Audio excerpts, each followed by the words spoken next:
had been a golden afternoon, and I remember having the familiar conviction that life was beginning over again with the sunrise.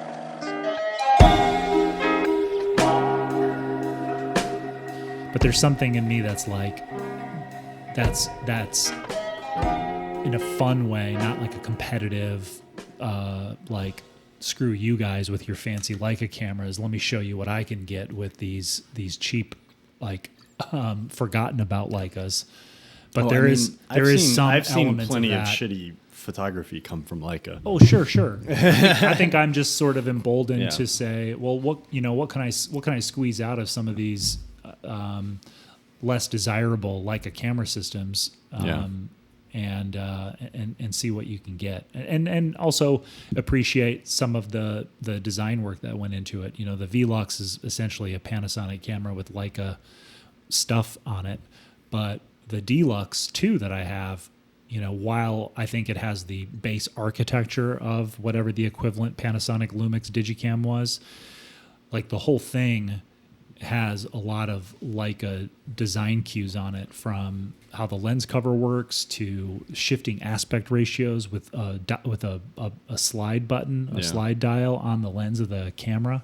Some really interesting things on a camera that came out in 2005. I mean, this is early days of digital best days compact of cameras, design, though, in terms of like pure industrial design for that. I just look at it and I'm like, God, they did this in 2005. I mean, there's cameras I have from like 2015, 2016 compact digicams that don't even come close to those features. Mm-hmm. And obviously, price point, Leica can charge more, so they can do more of that kind of stuff. But yeah, so interesting to get these cheap cameras and see what they can do. But at some point, you know, I want to, you know, still tinker with those, but I want to kind of find my, you know, my ideal digital camera, which at least right now my mind would be towards a Leica M9 to be making work with, and then of course my F1 for any SLR non-street type photography. Yeah. What do you? So this is this is like relatively new. When you brought up the M11, I was a little bit like, oh, yeah, okay, because you haven't really. You've always been like satellite interested, but I think it's just additional touch points. You know, there's probably a little bit of like sort of FOMO or feeling like you're on the outside looking into a, you know, like a family of people who have you know, an M10 or an M11 or you know, a combination of that and an M6. And so, you know, certainly watching content creators that are in the photography space, especially as I, you know, have continued to consume that content because of my interest in photography and learning about the camera systems and really street photography in general, that, you know, it's just what it's what the culture does to you. It just kind of keeps tapping you on the shoulder going, hey, what about this? What about this? And then the ugly side of it, which is you are on the outside looking in right now. Yeah. And while I don't think I fully succumb to that, it does bubble up from time to time and occupy a little bit of the subconscious surface area of my mind, and comes out in situations like that where I mention it. I think too, there's just a general longing for settling into a camera system to make work. Yeah. As opposed to a lot of the fun and experimentation that's going on with my second channel, the photography channel, and seeing what a Canon Digicam can do or a Fuji Digicam or whatever. That's a lot of fun. And while I think I could pull some images out of there to be portfolio or to count as work, I just feel like they're missing the quality of image, the clarity of image, to feel like I'm really, I really have an image that holds up over time as a piece of work. Yeah. There is something about just knowing the camera. Mm-hmm. Just like, oh, if I'm shooting, it's going to be on A or B. That's right. Yeah. And that was always something that really attracted me more so than searching around. I mean, I obviously went through my phase where I bought a shit ton of cameras, but the goal was to get to that. Right. I'm really impressed whenever there's a lot of YouTubers, especially, who can just shoot with like 20 different cameras. Yeah. And I get it. Like the novelty of trying something new every time, I understand. But to me, it's just like, I don't know how much I care about the photos either, though. So I don't know if it's like, oh man, you're wasting the work. But there is something where I'm just like, oh, just set up. I think going back to a conversation we had probably a year ago, just the provenance of an object. Right. That's what kind of gets me excited too, is being able to link. Right. You know, I mean, at this point, half a decade of work to one singular camera body is just really cool. I think that's It's like amazing to me. I think that's part of mentioning an M11 as well. You know, watching the Leica 100-year event, and you know, it's all centered around their flagship store in New York. There's the part of me that's a dreamer and fantasizes about stuff is how cool would it be to take a trip to New York and buy your first like real deal Leica at that store, and then, you know, that's part of its provenance moving forward, you know, wherever that camera ends up going 5, 10, 15, 20, 25 years from now, or it gets passed down to one of my kids if they're really into it. Yeah. That's exciting to me. And it's something that, you know, like we talked about in previous episodes about, you know, luxury. What was it that like luxury, and it was some quote you mentioned about like luxury is having the ability to age. Yeah, like it was something about time, and it was a really cool way to articulate the deeper meaning of what a luxury item is. A true luxury item, not a luxury item right. in terms of public relations right. or whatever, but a luxury item in terms of what elevates something is having the ability to take on patina over time, right, without losing its function. Right.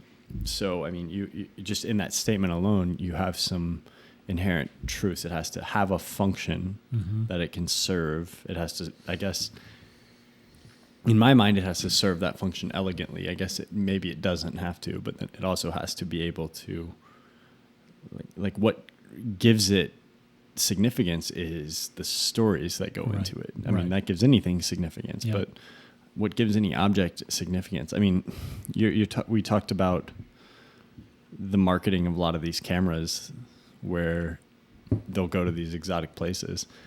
All that in my mind, all that is doing is expediting or attempting to expedite the process of giving an object a myth. I think it's much more effective when you can do that personally. It's your personal myth to the object. It's why we talked about this bracelet on last week's episode, and that's why I wear mechanical watches and leather boots and just anything that can wear. Brass cameras, I love things that wear, but that I know I'm confident this is going to last for a long time. Well, I think when you make a larger upfront investment for an item like that, whether it's a big investment of time to track down that item, because it's both expensive but a little bit more difficult to find sort of the right one.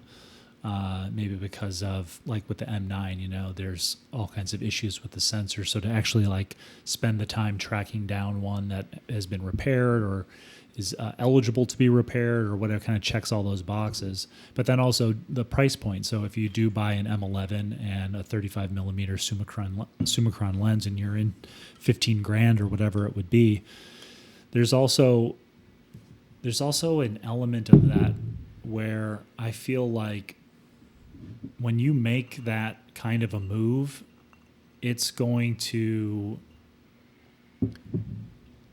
sort of set a threshold of getting a return on that. Like you're going to step up to the plate to make that purchase worthwhile. In most cases, I remember when I bought the M9, and this was in 2019? Yeah. Or somewhere around there. but I was, it was almost the opposite effect. Yeah. And at that point, that was such a stretch financially. Right. That, I mean, I remember I was talking to my mom. I'm like, yeah, I'm driving to do something. I'm like, I'm staring at this camera that I just bought, and it costs more than my car is worth. Yeah. And that was a very, so I didn't want to use it. I didn't want to take it out. Yeah. Because the risk. Yeah. The risk is so high. Oh my God. If something happens to this, I'm fucked. Right.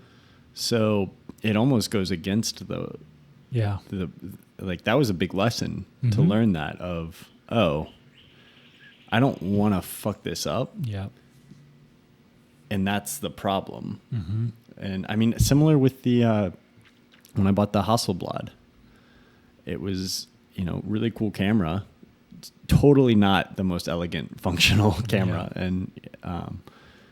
But yeah, I mean, I bought the Hasselblad and I was like, I'm too afraid of fucking this up, especially with the Hasselblad because it was rare. Right. The same reason why I sold the Mamiya 7 was I was like, it was less of a financial thing at that point. It was more just, but what terrified me, the Mamiya 7, the Pentax 672. The contacts. I was, oh my God, the electronics are going to go bad and I'm going to be stuck with this, $4,000 or $3,000 brick. Right.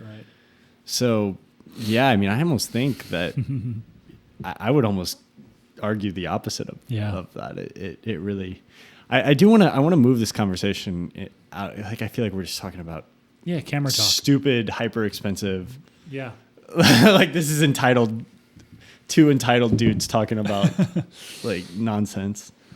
But I am curious to dive more into the idea of what that concept of wanting an object that represents adventure rather than seeking out the adventure. Yeah, I think the first thought I had when you said that was, will this object pull me into adventure because I've got to make the investment in it worthwhile? And I'm inspired by what this could mean to start making work with it and go to places where better work might happen. Mm-hmm. And that doesn't mean like you're going to Bombay or you're going to, far off places. It could mean you're going up to Norfolk, Nebraska, for the day and exploring there to see what's going on. But I think it goes back to, we talked about this in an episode a long time ago when my sister told me she was going to send me her iBook G3. I can't write anything until I get it. There's a better, cooler tool out there. So I couldn't possibly write another screenplay or outline until I get that better tool that'll allow me to do this or go to the coffee shop to realize a fantasy that that you've just created for yourself recently, because an object that I couldn't have gone and bought at the Apple Store myself back then, but would be provided to me. And so you get into stuff like that. I mean, one of my things, like with my studio, if you guys watch the studio tour, and you obviously being there, there's a lot of purchases in there that are part of a fantasy or what I call like an ambition-based purchase.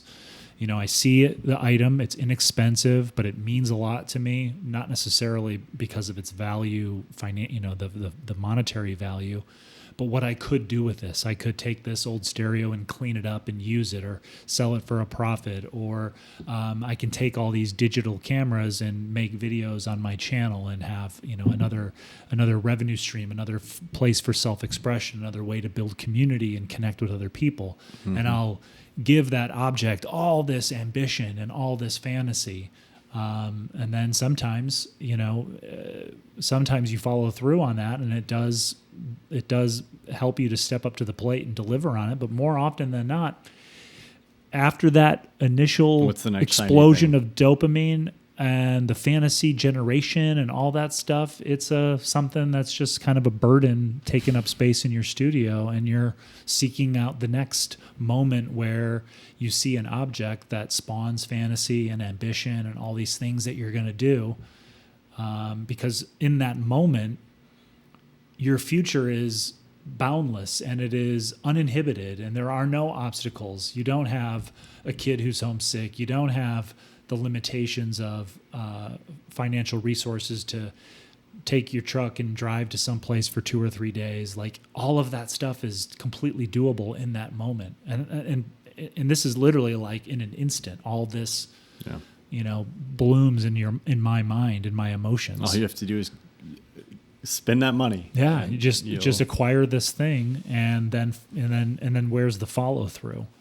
So sometimes, in the M11 could be, again, your mind going, well, you're acquiring some of these items that spawn those kind of fantasies, but the risk is so low. It's a $5 thing. It's a $20 thing. It's a $30 thing.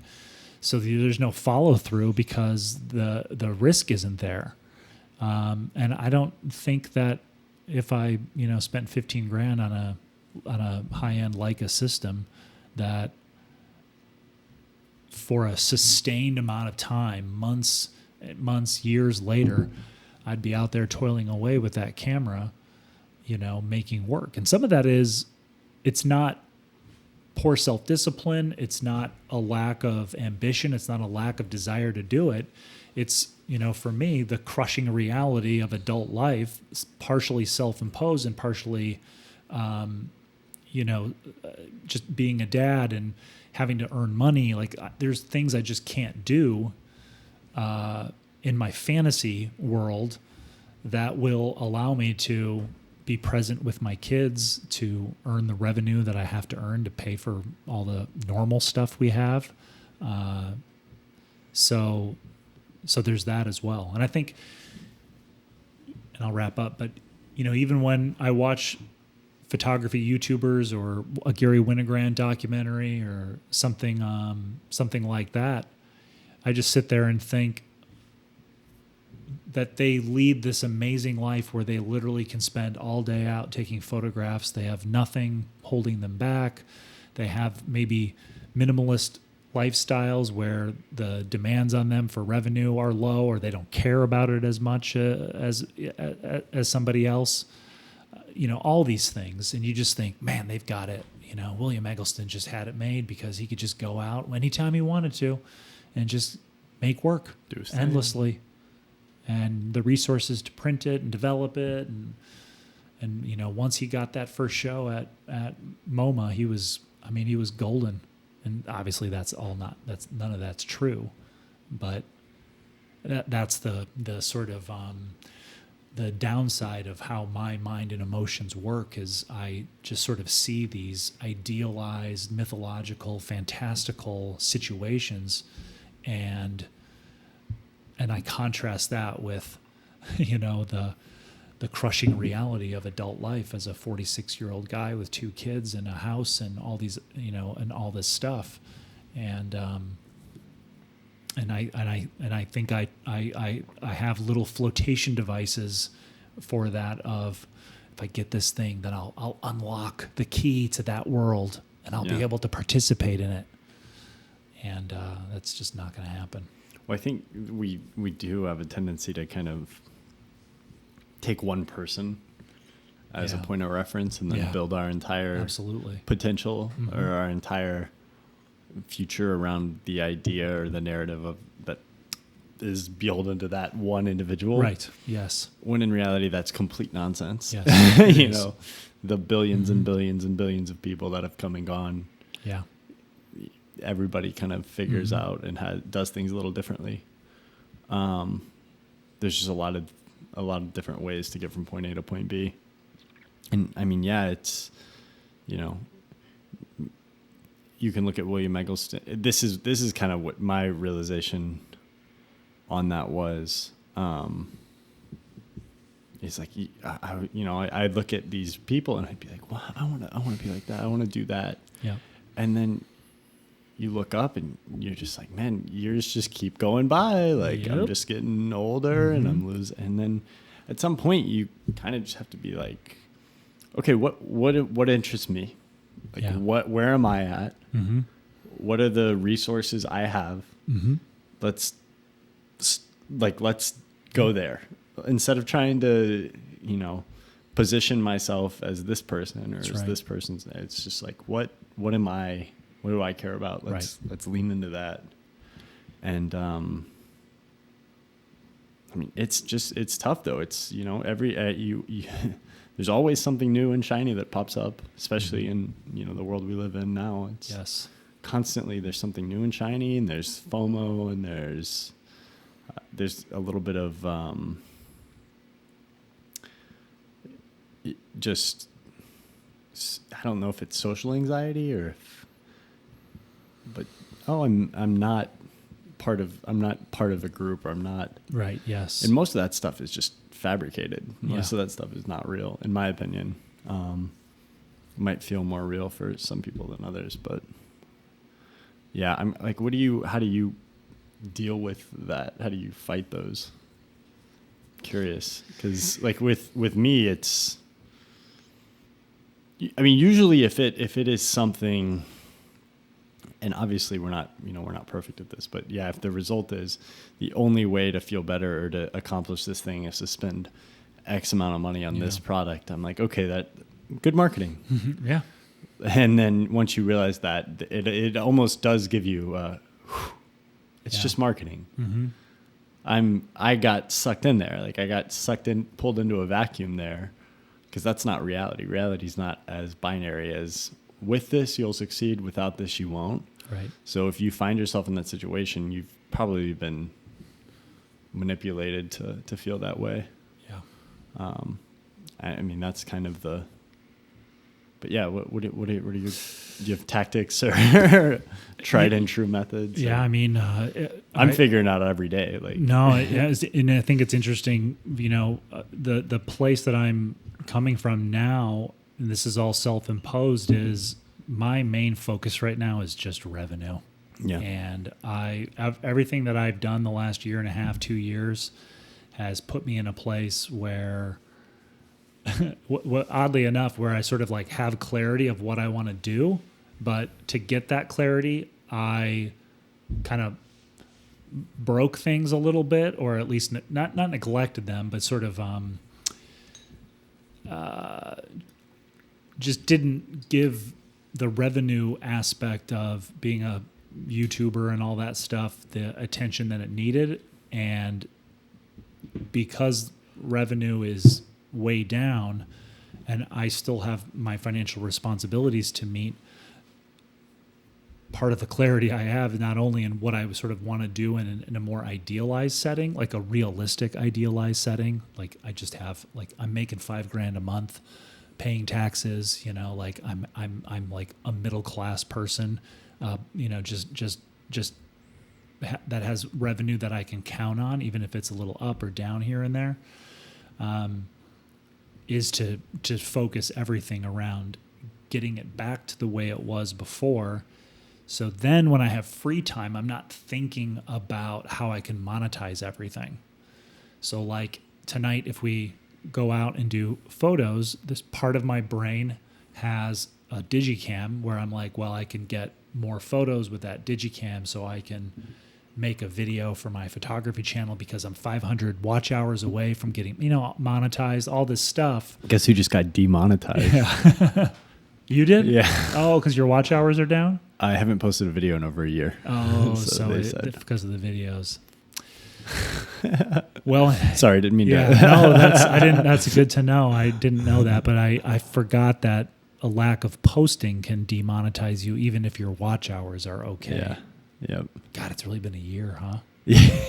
I didn't realize it had been a year. Yeah. Which isn't like totally some depressing thing that you've posted in a year. But it's just, yeah. I mean, it's depressing for me because I like your videos, but yeah. So this something will come eventually. Yeah. I got to find the right tone. Absolutely. And part of why that's not an issue for me is because my revenue is tied to making videos. Yeah. So I'm just doing it all the time. Yeah. Whereas if I had employment or I was doing something else that generated revenue and YouTube was not a primary focus, you know, I mean, I had a stretch last year where I didn't post a video for 70 days because I was doing other stuff.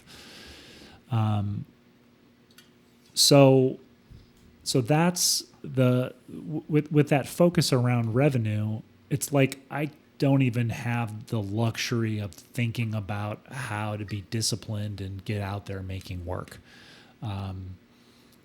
What I would like to do, like I said, is get revenue consistent to where I'm meeting my goals and potentially exceeding them, to where it can take the pressure off of feeling like I have to find every little thing that I can monetize to like win the lottery or get another consistent revenue stream going or whatever with making content. Because right now, I'm thinking of everything through this lens of, pun intended, of, can I make money doing this? Yeah. Can I get some revenue? And I would enjoy earning revenue from doing this rather than like selling a plugin or making a video about what's in my bag, to try to get some commissions going. Yeah. So that's kind of where I'm at. But would be curious to know your thoughts from where you are. I'm before we completely leave that, do you feel like, I don't know, like dissect the feeling just a little bit. Does it feel like you're trapped, or does it feel like you're, I think like a fire is... Yeah, I think before maybe there was a feeling of not being trapped, but sort of like... and where I'm getting to, just to give you better context, is it a negative feeling? Is it a positive feeling? Yes. Yeah. Where are you falling in that category? Yeah, I think overall everything's positive because I took the last year plus... you're like it worked out fine. To sort of like to do a couple things, like if I was trapped, let's just use some imagery, like I was in some kind of container, there was a dirtiness or a fogginess around the container. I couldn't see things clearly, sort of like the commerce side of what I'm doing. I think initially when I started making money from content creation, you're so excited that something that you love doing, talking about computers and video editing and all that stuff, turns into a stream of revenue that you don't realize that you're getting pulled into not like a dark world of commerce, but like a world of commerce where you're participating in the thing that was designed by the people in higher positions of power so that you'll be a good little producer of content that gets people to buy stuff or do this or do that. And it's open source, but it benefits one company. Yeah. Or not even just YouTube, but just every time you talk about a product, obviously I'm not getting paid by Apple to talk about Final Cut Pro. Yeah. You don't, because your intentions are sort of true and a little bit more pure, because you're just talking about an app that you love and you want to show people how to use it so they can make things that they're excited to make. You don't realize that you're also, selling a product.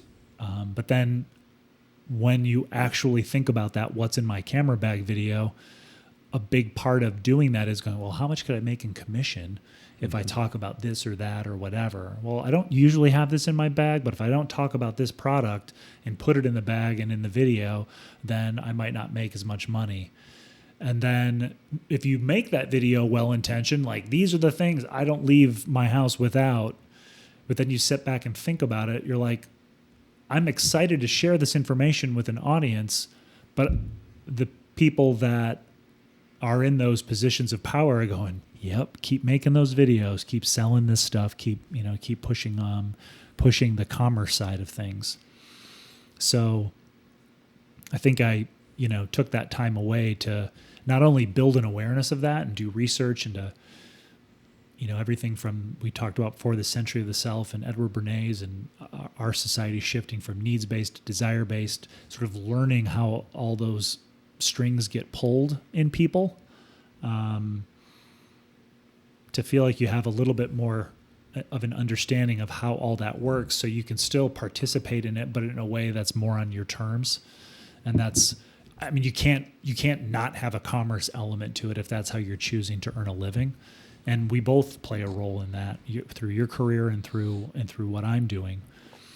But how can I make it a little bit more so that I both see what's happening and the forces at play, but then make my content with an awareness of that rather than a cluelessness about it. Yeah. So that's been a big help. But, again, in figuring that out, revenue has nosedived while financial responsibility has remained consistent. Maybe decreased a little bit because of paying down certain obligations, but one thing goes away and another one comes up, and that pressure is still there. And now it's wants have increased too. I mean, maybe not increased, but there's definitely like your interests have broadened. Yeah. And you've discovered different worlds of, oh, wow. Yeah. There's some cool, Yeah, sure. whether it's, personal things like vinyl records or, overhauling my studio, stuff like that, to, having a desire for travel with my family, travel with friends. And by travel, I can mean something as simple as a 3-hour drive to a lake up north and spending 4 days, checked out, that kind of thing. Yeah. I feel like I left something, a part of the answer to your question, unanswered, but I can't remember. Kind of optimistic, pessimistic, yeah. I'll remember it when I watch the episode back through to do show notes, but that's okay. Yeah, I think it's interesting. You pointed it out. We both play a role. Yeah. In the commerce side of things, and I don't know how you get away from it. Yeah, and I think the artists that we look up to, in the photography world, Winogrand, Saul Leiter, Eggleston, they did commercial work. It's not like they didn't have bills to pay. And they had to use their art and their skills and their mastery of that form and apply it to fashion shoots and other stuff. Is it a little different than sometimes harvesting an art form to create content? Definitely. I don't know that one is better than the other. It'd be. I haven't been, contacted by Vogue to shoot any magazine covers. I mean, that certainly has a lot of cachet to it. But I don't know. As long as I have the clarity that I have of what I'm doing and the greater awareness of the forces at play, even though I'm not aware of all of them still at this point, and I don't think ever would be, I can feel better about engaging with the commerce side. Yeah. Hopefully not at the expense of doing the personal work, because my understanding of Gary and Saul Leiter and all that is they went out after, they went out whenever they could to make work, some of it that hadn't been seen, in terms of Saul Leiter ever, until Gary as well. Yeah, and Gary, yeah. I mean, geez, like how many hundreds of thousands of photos, yeah. Yeah, so I still dream pretty consistently about escape velocity, though. Yeah, I think that's pretty constant in my vision. How can I elaborate on that? What do you mean? Just how can I hit an escape velocity? How can I either separate the commerciification? Yeah. Just get it as far away from the actual product, or not product. Yeah, there it is. Like, you see how, Yep. But get it away, as far away from the actual creation or whatever the thing is. How can I pull it away from that? Whether that's, a different, tucking it down the line in terms of the revenue model, or making, having some kind of secondary whatever. How can you, I don't want to sit here and be, it's not pure and obviously an important aspect to any work is having something that's accessible. Yeah. And if you talk to somebody who's really good at selling something, they'll be like, well, it's got to be accessible. You want it to be accessible. And if it's accessible, then it's sellable. Yeah. And if you have something that is accessible and that's strong, then you deserve to make money off of it. And I think there's something to be said where you can have something that's accessible and not drain it for every ounce of, there's just something that's a little bit corrupted about the idea that, yes, you want it to be viewed by, or, appreciated or just taken in by whatever you create, that is, by as many people as many people as possible. Right. But that doesn't have to mean, in my head, and everybody's perspective is probably a little different on this, but that doesn't have to mean that you're sucking you're like a vampire and you're trying to extract as much capital from it as the end all be all doesn't have to be capital. Yes. And I think you get 100 people together, and I'd be curious how many would disagree with me on that statement. I'd guess it's probably a lot. Well, and I think for me, I think about, like you said, it's important, but I'm always thinking about like, how could I reach an escape velocity to where that's not, you talk about it not being the driving factor or whatever. Yes, obviously that would be, but there's plenty of artists who operate on their own terms. They go directly to their fans. Mm-hmm. They make the work that they want to make. There's a patience on both sides, and that probably leads to better work. Whatever that means, that probably leads to work that's more thoughtful and less influenced by externalities. Mm-hmm. But there's plenty of people that have figured out how to get there. So that's constantly on my mind, is how do I get there? And how do you reach that point? And is that, when you say, exit velocity and reaching that point, is it like, my mind goes to something that I think about, which is how can I secure myself with financial things, revenue or savings or whatever it is, where that security then makes me focus minimally on commercial pursuits or revenue-based pursuits and make take more time to make work. Yeah. No, I mean, I think it's that. I mean, I probably tend to approach it a little more financially minded. Right.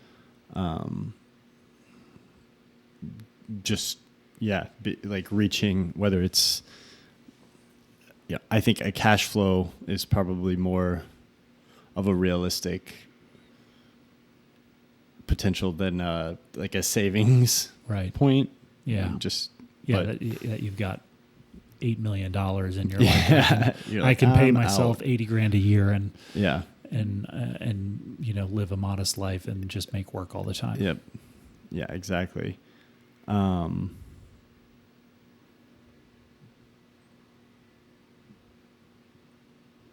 I think that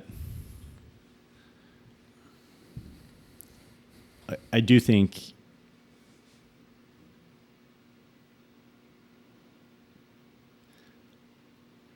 I just want to be careful how, take your time. There's almost and I have to be careful that I'm not sitting here and, once I get here, then I'll be able to create all of this, whatever. Once I get to this point, because that's never going to come. Two things are kind of true at once. One, yes, I'd like to reach this escape velocity, but two, I'm just going day by day. Okay, try to create when you have time to, try to make something when you have time to make something. Try to make sure that it's a practice. Try to make sure that it's constant. It helps. Like I have a broad set of interest for sure. Right. We both do, but it helps to not everything is kind of satellite around a couple of core things. And so, it's, oh yeah, I'm interested in a lot of things, but it all filters through a couple of things, which makes it easy to kind of be, I don't know. You've known me for 6 years. I'm kind of into I'll get new interest, but I don't know how you would gauge that or what you would say about it. But I do feel like there's just a couple of core things that kind of everything filters through. Yeah. And I felt that way too, for you, as far as what I've seen, obviously your writing, your desires for filmmaking, and then, photography. And you certainly have interest in things like whiskey and, watches and, there's interest in those things, the books that you're reading and all that. But yeah, as far as the work goes, I felt like it's always been in those three areas. Yeah. And even, all the other interests kind of filter through that. But so that makes it easier to kind of return and maintain things as a practice or as a recurring practice. But yeah, I think I just have this idealized version of, I can just, we've talked about it before. My ideal world is just, I have a huge bit of land out, somewhere, and I'm in the middle of it, and there's a writing cabin, and come up for air when I feel like coming up for air. Maintain, put time and effort into the close personal connections, but that's like the fantasy for me. Like that's the product in my mind where I'm like constantly like, man, if I could just get there, like that's and I do have to try to fight that doesn't corrupt me doing anything right now. 'Cause it's like, if I can just get to this point, but I also don't know how realistic that is. Yeah. I just know that some people have done it. Like I said, there's definitely people that have gotten to a point where they are producing a cash flow. But the irony, and getting back to the original conversation of, you try to get to this point where you're like, I want the M11. Right.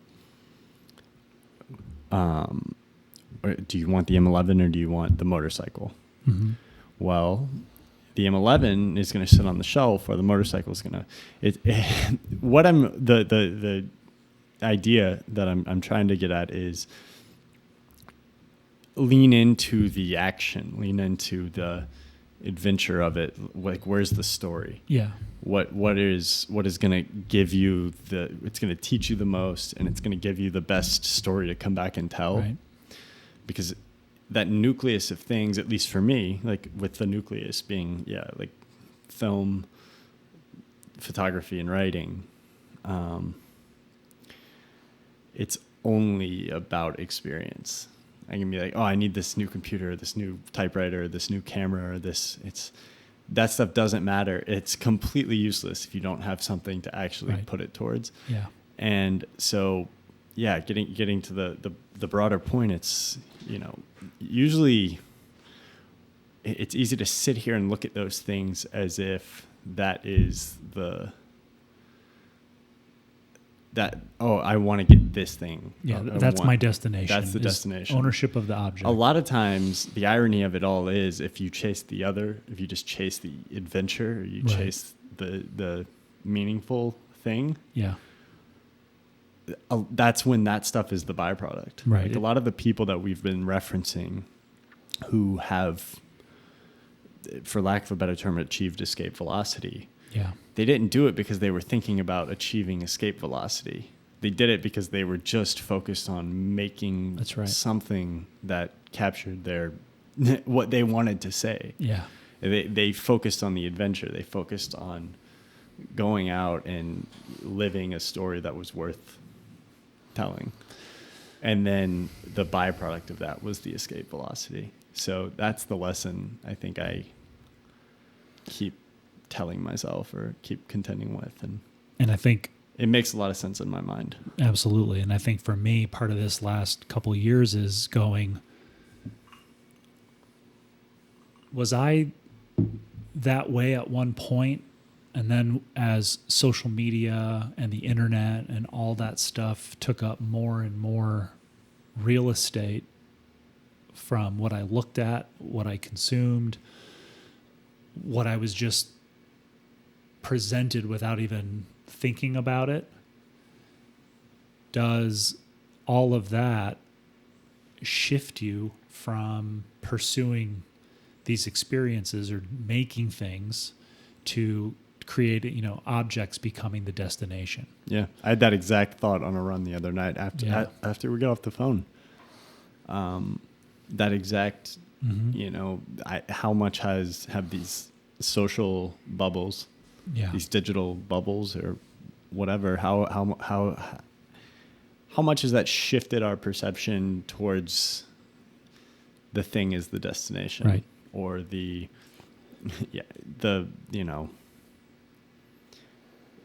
fabrication of the thing is the whole point, rather than the. And then my experience was, holy shit, if that is what's happening or what has happened to me, what role am I playing in doing that to other people by making these videos? Yeah. And it was like, oh, you need to really be careful about what you're doing. Or if you are doing it, having an awareness of it will inform how you do it. And I think part of why I've gravitated toward older stuff is because yes, you can go on eBay and buy that camera, or you can go to eBay and buy a copy of Aperture and install it on your computer. But I'm gravitating towards stuff that is old because it doesn't feel like you're selling a new shiny product when you talk about it.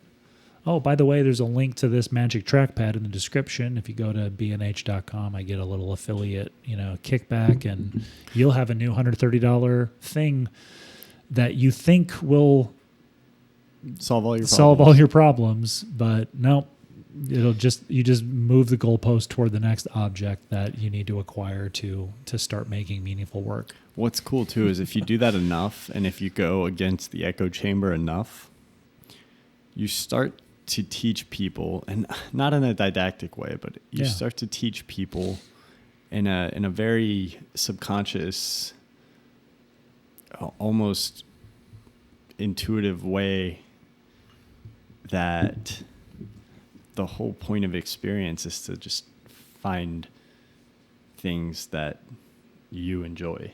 That's right. You're going to get a lot more joy from being the only person that uses this thing that's completely serves the need you have. Yeah. Rather than being one of 100,000 people with the same exact thing.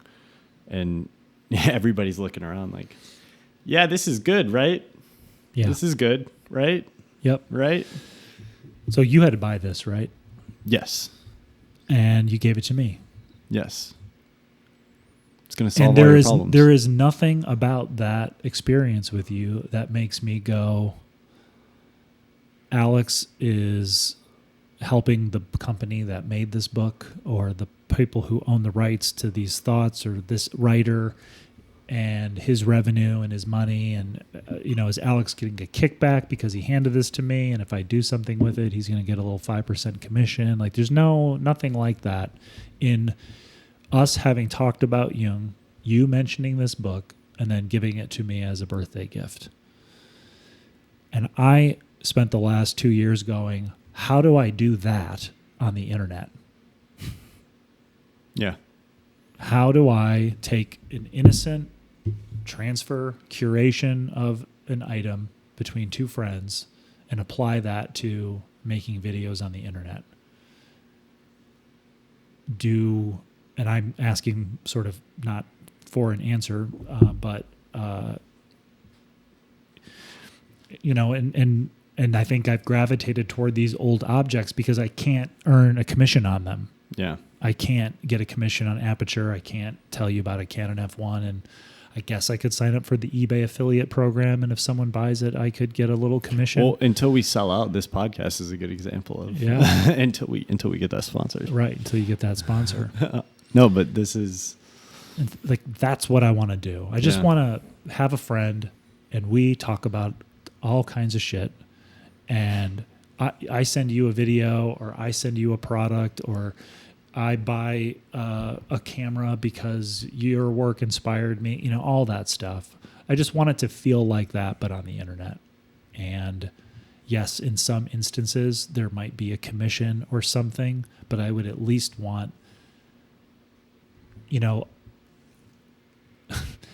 I feel like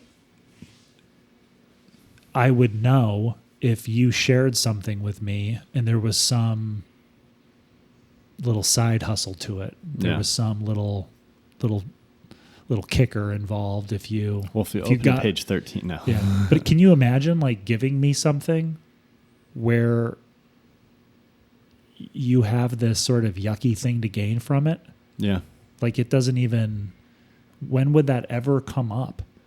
Like if you got involved it's not really like a pyramid scheme or something that happens in the physical. I mean, I guess scams happen. Sure. Obviously, people get in a bad way and they try to get stuff from their family or friends to buy this or sign up for this, you know, selling. I mean, you know, all that stuff. Like, hey, trust me, this is. But yeah, I mean, especially with close relationships, for the most part, I think it is hard to. I mean, it's not like it's hard. It's just like we don't have. Like I've never had the thought of like, oh, I'm gonna make a few bucks off of that. Yeah. In this way. Like I've never had the thought of, oh, I'm going to make a few dollars off of Audrey by like, it's just like if you gave me a coupon essentially for this book, like, hey, I didn't get you the book, but if you go to Amazon and click on my link I sent you, the book's free for you. It'll ship it to your house. But like somehow there was a kickback for you for having done that. I guess like I've sent the, if you get somebody to sign up for the credit card, you get like, or Dropbox, 10,000 free points, or stuff like free that. storage or something. But I mean, it's not like I'm like, hey, sign up for this, right? It's but you're like I love this thing. I'm like, and there happens to be a bonus. Yeah. And that's the sort of the worst I want it to be on my channel. Yeah. Like, guys, I love this thing. Well, but yes, the problem is we've gotten so far into that. Yeah. That now. A lot of I love this thing is actually pretty. It feels fake. Yeah. Yep. And it feels good on channels that are small and new and they don't have affiliate or sponsorships. But the minute you monetize your stuff. Yeah. Well, and especially when it's like, oh, this is something that I absolutely love and is unique to me. But it's also the sponsor of the other 43 podcasts or the other 74 YouTubers. Right. It's like, so do you love it, or do you love it because it's paying you well? Right. I almost just prefer you to be like, club. You're in a community of people that are sponsored by that sponsor. And I mean, it's just like you'll watch review videos and they'll like review a product and they'll review it pretty openly, but they'll be like, but it tested nowhere close to this product. And then you're like, oh, I need to go check that product out. And then you realize they're selling that product. Yeah. This review is a real review. Right. But they're selling that product. Yeah. So it's a fake review. Mm-hmm. And that just people are sick of that. And I heard a thing this morning where it's the audience is not dumb. Yeah. The audience, there's a Billy Wilder quote, and it's, you know, the individual is, you know, the individual might be dumb, but the group is genius. Mm-hmm. Mm-hmm. And I butchered the quote, but it's, you know, it's that idea. You get an audience, it's hard to fool a lot of people. Mm-hmm. And I think... And then, it was the idea of being, you know, good work doesn't try to talk down to the audience. They expect the audience to be able to meet the work where they need to. But dumb people try to make, they think that they're smarter than, so they try to dumb it down for the audience. And in reality, you're just making dumb work. Yep. It's the idea, though, that, you know, we've reached a point where it's so corrupted that I think most people just don't like. You hit a sponsorship of a video, and I almost appreciate the ones where they're just like, yeah, fuck this. Like, this is just a part of it. I'm like, that's more genuine than the, trying to act like it's integrated or trying slip to it in, yeah. Just make it just intrusive and gross, because that's kind of what it is. Yeah. And I hate too, we talked about, I don't know if we talked about this on air or not, but the idea of, having some quote unquote film on the internet, and then right in the middle, this is brought to you by Squarespace, or this is brought to you by BetterHelp, or right. It's like, if that's, could you imagine you're watching Goodfellas and then halfway through, brought to you by BetterHelp.com. Right. And you're like, what the fuck is BetterHelp? Because the Goodfellas was made in 1989 or 1990. It's like, yes. What the fuck is that brand? Or yeah, it's just, I don't know. It's not, it's going to look bad at some point. There's just no way that it's not going to look disgusting at some point. And there is elements of that in movies with product placement. I mean, there's 100%. But it's so obvious now too. Yeah. And you watch back movies where there's clear product placement, and you're just like, ugh. Well, and the ones that I like most are, a movie like Goodfellas, let's say one of the, old cars, or, I don't know, whatever, some object in the show that's from the past, obviously, because it's a period movie, but it's highlighted or you see it. You can't just go to Target and buy it, but it creates an intrigue into seeking out that item. Yeah. Versus, E.T. with a box of Reese's Pieces. You can go to the store right then and buy them, which people did, and put that company on the map. Right. Yeah. And that's part of like the thing with my stuff, having old stuff in there is I think subconsciously it's a desire to just not promote anything, but to use these older things that you can't just go to the store and buy, because it I don't know, it just feels less commercial to me, less commercey to me. At the same time, I am open to sponsorship on my channel, because the cold hard truth is, if I don't generate revenue through my channel, then I have to go get a job. Period. There's no other option. My wife doesn't earn enough money for me to just have a YouTube and hobby, or making work that doesn't generate revenue by itself from a gallery showing or selling prints, or whatever you would do to make, or selling a screenplay, making an actual movie that gets picked up at a festival and then gets a deal on Netflix or this or that or whatever. I just can't deny the fact that that stuff has to play a role in what I do. The only thing I can do is, again, be aware at all the forces at play as much as humanly possible, the role I play in that arena, and then figuring out a way to do it that is more palatable to me, that is more me handing you a book that, that is like sort of a honest and pure and sort of selfless curation type of thing, rather than, hey man, have I talked to you about this parcel of land down in Missouri? This is a great opportunity. You got to hear this. Yeah. Trying to cold call somebody. And, yeah. Or, like you literally trying to sell me, I don't know, Tupperware. Yeah. Yeah. Because you'll. It's, I mean, first of all, that's crazy to me that was actually just a thing that people did. And still, I mean, could you imagine,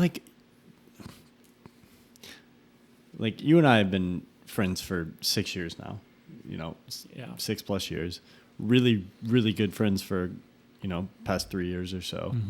Mm-hmm. Dude, if you came and were trying to sell me some Tupperware or something I would never be able to trust you again. Right. That sounds so shitty, but it's it's so. I guess we're in a better place societally where that's recognized to be such a unacceptable form of behavior. But yeah, it still happens on the internet. Yeah. And I don't know. I mean, we got to get off here pretty soon too, but what do you think about like the patron model? Like, in my head, that's the end all. Like content creation, like that is the peak. And that's as good as it gets. And that's what I'm trying to build, but through the YouTube memberships, because I personally just like the idea of having it all under one roof. Mm-hmm. Nothing against Patreon, but... Well, I'm just, when I say patron, I just mean... Oh, patronage, just the concept of patronage, not Patreon. Not Patreon, yes. Like the concept of loyal group of fans, engaged and willing to pay for what you provide. Yeah, I mean, I think that's the best of the best. I think that is it gives the artist the ultimate freedom. It gives the audience an investment in the product and in the artist, and then it also gives the confidence that there's no ulterior motive. Right. No, 100%. Win-win-win. Yeah. I completely agree. I think that's a difficult concept for people to get their heads around in our culture or society for whatever reason. But and it does exist. It's out there. But I think too, we're just so inundated now, especially with.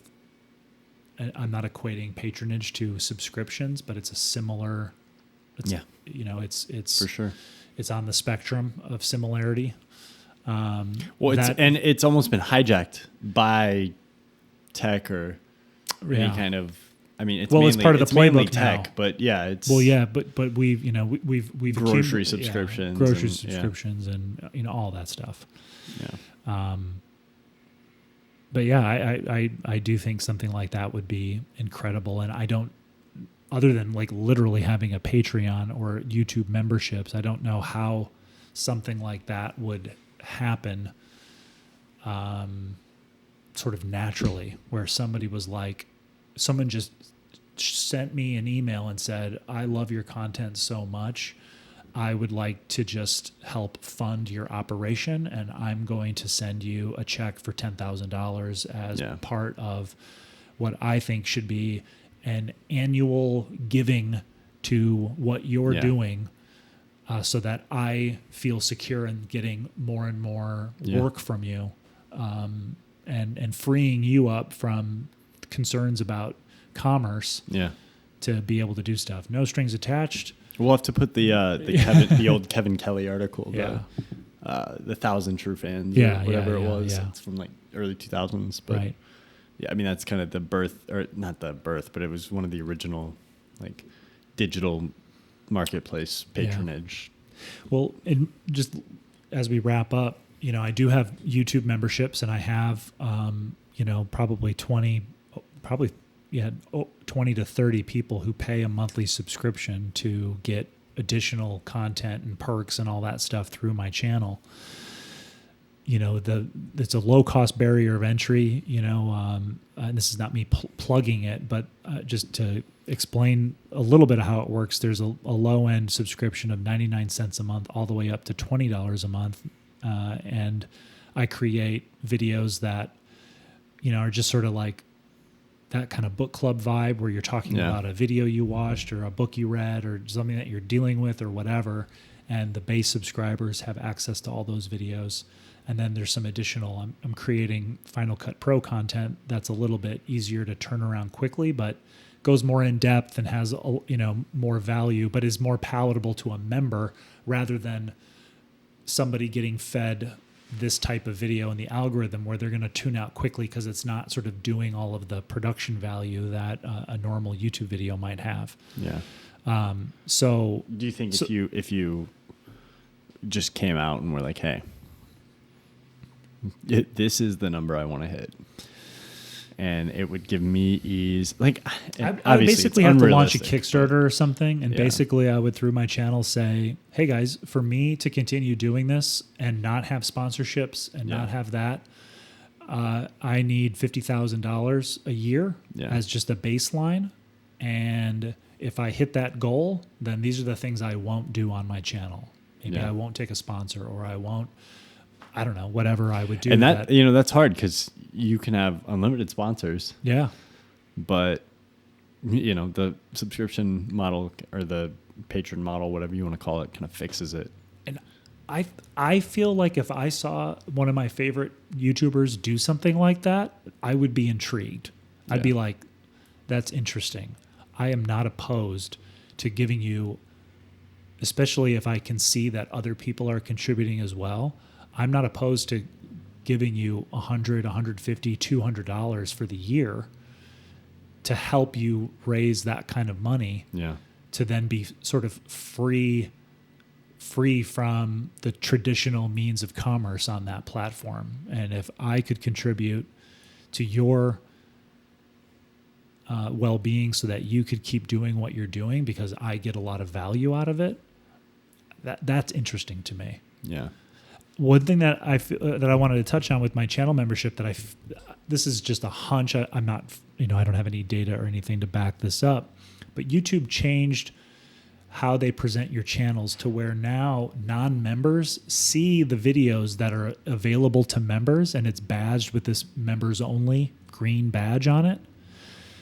And, my channel is not gaining subscribers like it once had, but there's numerous times where I'll refresh YouTube Studio and I've lost 4 subscribers, whereas in the past it was gaining 6 and 8 and 12, when some of my older evergreen videos were more prominent in YouTube. And part of me wonders, I wonder if some people are arriving on my channel and seeing a paywall and they see a video that they would click on if it was free. Yeah.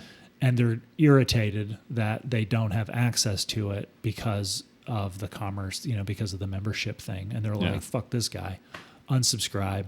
But then again, it's like getting back to the 1,000 true fans. It's better to have 1,000 people pay you $100 a year. Yeah. Than it is to pay, than to have,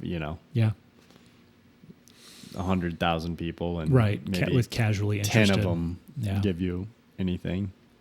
So but it's kind of an interesting thing to sort of facilitate a patronage through a fundraiser, like a GoFundMe or something, to say. I'm thinking like the old telethon, dial-a-thons. Yeah, I mean, PBS does it all the time. And while sometimes I'm annoyed when it's that time of year. Well, KVNO, our local. Or NPR, yeah. I know KVNO, which is the local classical station, they do it. Yeah. I always try to donate to that. Yep. If TCM ever did it, I would be the first one to. Yeah. I mean, there's definitely things you have stuff that I you consume would, that I would. I mean, if TCM was like, they're Warner Brothers, and it seems like they've got the backing of some pretty powerful people, at least for now, which I'm very happy about.